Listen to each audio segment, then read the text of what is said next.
Hola, mi nombre es Yarix Hidalgo. Soy estudiante de la carrera de Medicina en la Universidad Central del Ecuador, cuarto semestre paralelo P5. El día de hoy les voy a hablar un poco sobre los trastornos psicopatológicos de la afectividad.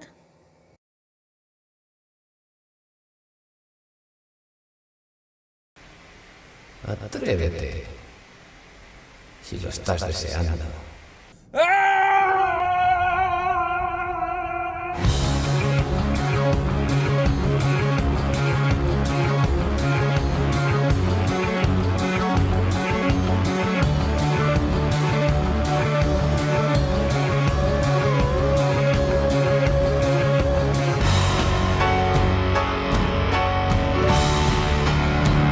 Tristeza vital. Se refiere a la tristeza que tienen los melancólicos. Muestra una variación circadiana con empeoramiento matutino y una mejoría vespertina.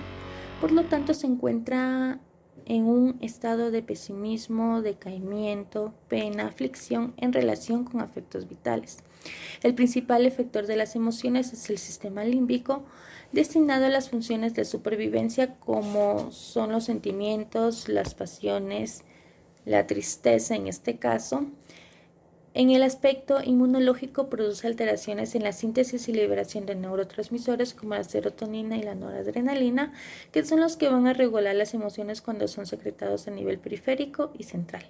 El eje hipotalámico es el indicador endocrino inmunológico de citocinas que en consecuencia generarán una disminución de TH2. Distimia maníaca es un tipo de trastorno depresivo persistente que sobrepasa los altibajos cotidianos, convirtiéndose en una condición médica preocupante de la salud. Se caracteriza por episodios periódicos de júbilo, irritabilidad, que son los que determinan la fase maníaca. Se presenta un modelo neuroanatómico que está comprendido por la corteza prefrontal, el hipocampo, la amígdala, el tálamo, los ganglios basales y a su vez las conexiones entre aquellas estructuras.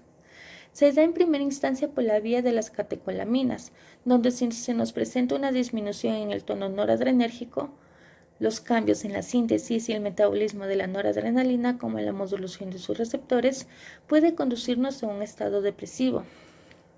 Asimismo, cuando se activan receptores de tipo TOL como el TLR4, el inflamasoma NLRP3, el factor de transcripción NFKB, así como la secreción de interleucina 1 beta e interleucina 6, estamos frente a un cuadro sintomático depresivo. Las citocinas son encargadas de las manifestaciones clínicas de la depresión, incluyendo la hiperactividad del eje hipotálamo hipófiso suprarrenal, que viene acompañado de una alteración en las hormonas serotonina, dopamina, noradrenalina, endorfina y el cortisol. Egocentrismo. El sujeto cognoscente ve al mundo solo desde un punto de vista que será el propio. Esto quiere decir que tiene la tendencia a realizar acciones cuya finalidad última es obtener beneficios para uno mismo, sin tener en mucha consideración a los demás. La corteza prefrontal, en su cara superior o dorsal, que se encuentra en la región frontal de la corteza cerebral, tiene como función principal la de funcionar como gerente cognitivo. En el sistema nervioso central, contamos con la participación de los circuitos frontovasales, que pertenecen al circuito prefrontal cingulado, que se relaciona con estas respuestas emocionales.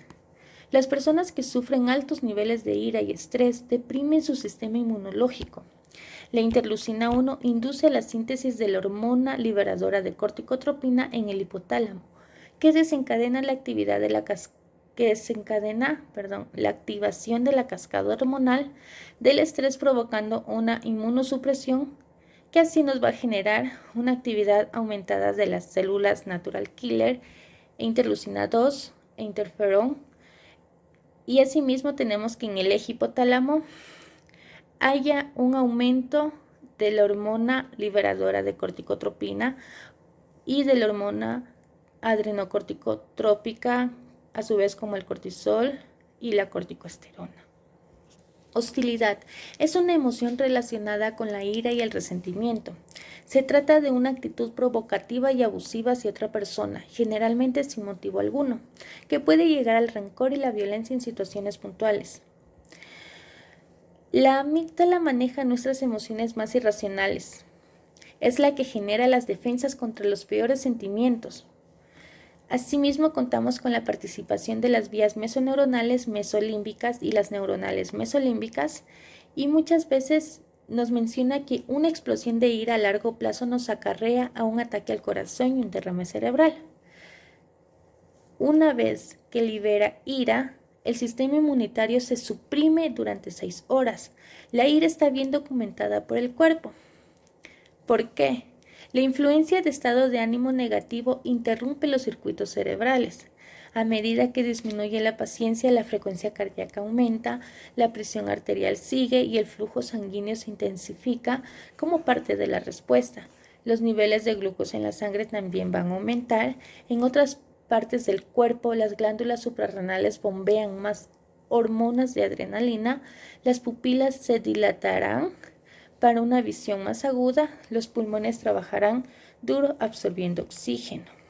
Agresión pasiva es una forma de profunda ira, hostilidad y frustración que una persona por cualquier razón no se siente cómoda confrontando de forma directa.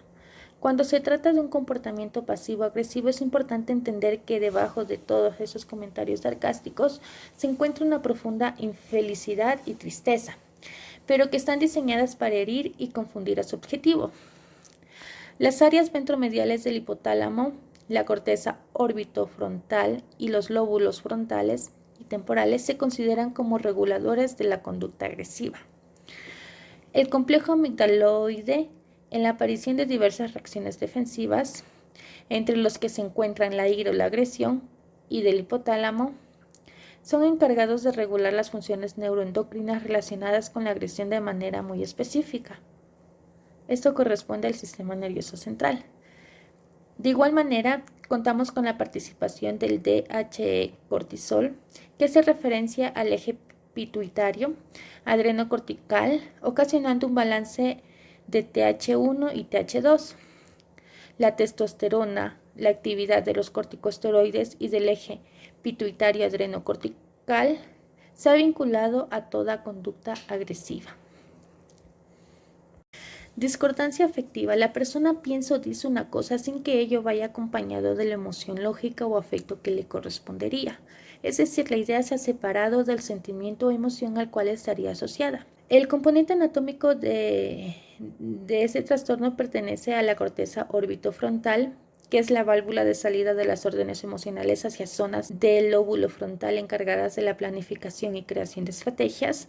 También participan las vías mesoneuronales mesolímbicas, la vía nigroestriatal y la vía túbero-infundibular, que pertenecen al sistema nervioso central. La interleucina 6 es el encargado de modular las corrientes inhibitorias GABA-adrenérgicas. También mencionan que en el eje hipotálamo vamos a tener disminución de la hormona adrenocorticotrópica, cortisol y corticosterona. Esta disminución se ve afectada en la interleucina 6, que ya la he mencionado. Fatigabilidad es un agotamiento extremo que va relacionado con sensaciones de estrés y ansiedad, sentimientos de angustia o incluso depresión. El sistema nervioso central elabora la sensación de fatiga. Por algunos estudios se conoce que las estructuras nerviosas implicadas van a localizarse en el córtex insular, el córtex cingulado anterior y las regiones talámicas. Puede verse inducida a causa de los procesos proximales de las uniones neuromusculares, donde se produce una disminución de los impulsos del sistema nervioso central a la unión neuromuscular. También se produce la fatiga central por influencia de los grupos 3 y 4 de los aferentes musculares, que detectan cambios en los medios metabólicos de las fibras musculares. El acúmulo de alostasis, la sobreexposición a mediadores de estrés celulares, endocrinológicos e inmunológicos conducirá al desarrollo de enfermedades, en este caso el síndrome de fatiga crónica. Aquí el cortisol va a actuar como inmunodepresor e inmunoinflamatorio. Una alteración en la unidad central motora puede ser el resultado de una disminución en la concentración del neurotransmisor de dopamina en la fatiga y la acumulación de serotonina en el cerebro. Autotanatismo es el acto de quitarse del deliberadamente la propia vida. Las lesiones de la corteza prefrontal conllevan una cierta pérdida de la capacidad de decisión, especialmente cuando está involucrado el tiempo, y las lesiones del hipocampo alteran la capacidad de recordar hechos recientes. Entonces, es posible que las alteraciones de estas dos regiones conduzcan a la incapacidad para tomar decisiones, generando el deseo de quitarse la vida. Ocurren anomalías en la neurotransmisión serotonérgica de la corteza prefrontal, del hipocampo, el hipotálamo y el tallo cerebral. El daño de esta área produce desinhibición conductual e incremento de la impulsividad. Cuando estamos frente a un cuadro de depresión, lo característico es que va a alterar el sistema inmunológico, lo que facilita la aparición de enfermedades físicas, principalmente las infecciosas, que pueden dar al traste con la vida del anciano. El estudio post-mortem del tejido cerebral de suicidas ha permitido identificar un aumento de la densidad de los receptores serotonérgicos del subtipo 5-HT en la corteza prefrontal, ventral, y una disminución de los sitios de la unión del transportador serotonérgico en una misma región cerebral. Reacción afectiva. Los procesos afectivos son reacciones psicológicas íntimas del individuo frente a los hechos y las circunstancias que lo rodean, en la que pueden ser influido como algo externo o interno, lo cual origina diferentes manifestaciones como emociones, sentimientos, pasiones y estados de ánimo. Desempeña un importantísimo papel los centros subcorticales, y en especial el sistema hipotálamo límbico y la formación reticular, por lo que las estructuras que participan en esta reacción afectivas son el giro cingulado, el hipocampo, el hipotálamo, el tálamo y la amígdala. La participación del lóbulo frontal, y concretamente de la corteza frontomedial, en el desarrollo de las conductas emocionales. Los estados mentales pueden activar o deprimir la respuesta del sistema inmunitario, favoreciendo o perjudicando la salud de la persona. Esto quiere decir que los recuerdos influyen en su activación y reforzamiento o debilitamiento dependiendo de su signo e intensidad. La mayor presencia de dopamina en ciertas regiones del cerebro se asocia al gusto y disfrute por las emociones fuertes, por lo tanto, ayuda en el funcionamiento de la corteza prefrontal y a mantener la memoria. Irritabilidad es una sensación de agitación que puede presentarse cuando alguien es provocado. También puede ser un síntoma de un trastorno mental o de una afección de la salud. Por lo general, hace que la persona se sienta frustrada con facilidad. A menudo dicha frustración hace que la persona tenga mal carácter, que se produce en el hipotálamo e hipófisis. La participación de las neuronas, que están altamente especializadas en la irritabilidad, propiedad que las capacita para cambiar los estímulos en impulsos nerviosos, y en conductividad, que les permite conducir los impulsos a través de toda la célula y transferirlas a otras células. Esto perteneciente a lo que corresponde al sistema nervioso central. Las emociones pueden surgir ante situaciones que ya ocurrieron u ocurren, y se manifiestan también como anticipación a la situación, por lo que pueden desorganizar el sistema inmunológico frente a la actuación del sujeto, y también pueden activarlo o inhibirlo. Cuando ocurre esto, cabe mencionar que es causante el cortisol.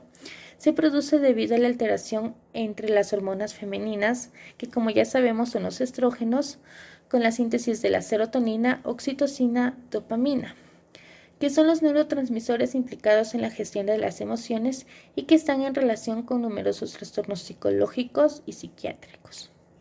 Afecto inapropiado. Es una respuesta emocional no adecuada a la situación vivida. En otras palabras, se encuentra en una discordancia entre la expresión afectiva y el contenido del habla o ideación. Las estructuras que participan en este caso corresponden al córtex prefrontal, afectando la memoria y la capacidad de organización e inhibición de conductas inapropiadas. Igual hay daños en el volumen cerebral general. Cabe mencionar que este afecto inapropiado es propio de la esquizofrenia, en la que participan tres circuitos: el síndrome prefrontal dorsolateral, que corresponde a los déficits ejecutivos; el síndrome orbitofrontal, correspondiente a las alteraciones de la personalidad; y el síndrome cingulado anterior, que se va a encargar de la inhibición. En ocasiones patológicas tenemos que las células inmunes producen factores solubles que alterarían la función cerebral, ocasionando un afecto inapropiado. También podemos destacar hallazgos relativos a estilos cognitivos somatosensoriales diferenciales, como por ejemplo la relación hallada entre la esquizofrenia y amplificación somatosensorial. Existen hallazgos relativos a alteraciones perceptivo-cognitivas, alteraciones en circuitos dopaminérgicos y subcorticales, importantes en este afecto inapropiado. Afecto evoide se caracteriza por una actitud de jugueteo, payaseo y falta de ansiedad, no vivida por el observador como alegría contagiosa del maníaco, sentida como superficialidad, habla y poco adecuada. Las estructuras que participan son la corteza prefrontal, la corteza premotora y la parietal, región dorsal y posterior del cíngulo, región ventral del cíngulo, el hipocampo, región anterior de la ínsula. En el sistema nervioso central presenciamos una mayor actividad del gyrus parahipocámpico de la amígdala y una menor actividad en el cíngulo anterior o de la corteza parietal. En este caso presenciamos también a la interleucina 6, que se va a caracterizar por una actividad decreciente de las células natural killer e interleucina 2. Las hormonas que participan aquí son la dopamina y la prolactina, que van a caracterizarse por una hipoactividad glutamatérgica, donde se genera mayor actividad de la dopamina y menor actividad del ácido gamma aminobutírico. Conductas autolesivas son trastornos conductuales caracterizados por conductas realizadas con la intención de autolesionarse físicamente, mediante un grupo variable de acciones repetitivas autodirigidas como morderse, golpearse en la cabeza, cara o extremidades, arrancarse el cabello. Los núcleos del RAFE van a ser los encargados de regular la impulsividad y la agresión. Los adolescentes que se autolesionan exhiben anomalías volumétricas de la corteza insular que son similares a las observadas en adultos con trastorno límite de la personalidad. En el sistema nervioso central existe reducción de la actividad GABA, aumento de la noradrenalina y dopamina en la amígdala y disminución de la serotonina en receptores 5-HTA. Estas personas muestran una menor expresión de los genes del receptor de tirosina sinasa B en asociación con el promotor de la hipermetilación en la corteza prefrontal.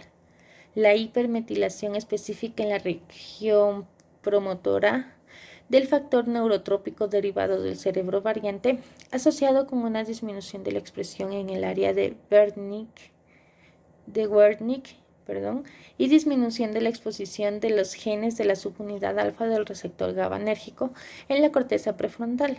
Observamos un incremento del volumen de la glándula hipófisis y por lo general estos pacientes mostraron altas concentraciones de corticol posterior a una prueba de supresión con dexametasona. Embotamiento afectivo. Embotamiento afectivo es un estado en el que se observa una atenuación o aplanamiento de las emociones, tanto las positivas como las negativas. Los pacientes sienten indiferencia entre muchos aspectos de sus vidas que deberían ser importantes, como lo es la familia, los amigos o el trabajo. El sistema límbico es el encargado de estas emociones junto con la participación del hipocampo y la amígdala, como ya lo hemos mencionado anteriormente. El defecto que se da en el sistema nervioso central lleva a una marcada pobreza del impulso, disminuyendo los periodos de excitación. En tanto, la afectividad se va aplanando. Contamos con la presencia de citocinas, a su vez la interleucina 1 también, e interleucina 6, interferones. Asimismo, es importante mencionar que está alterado la síntesis y liberación de neurotransmisores. Aquí va a participar el eje hipotálamo hipofisario adrenal, en donde actúan las siguientes hormonas: la CRH, que es la hormona liberadora de corticotropina, el cortisol, la corticosterona y la prolactina.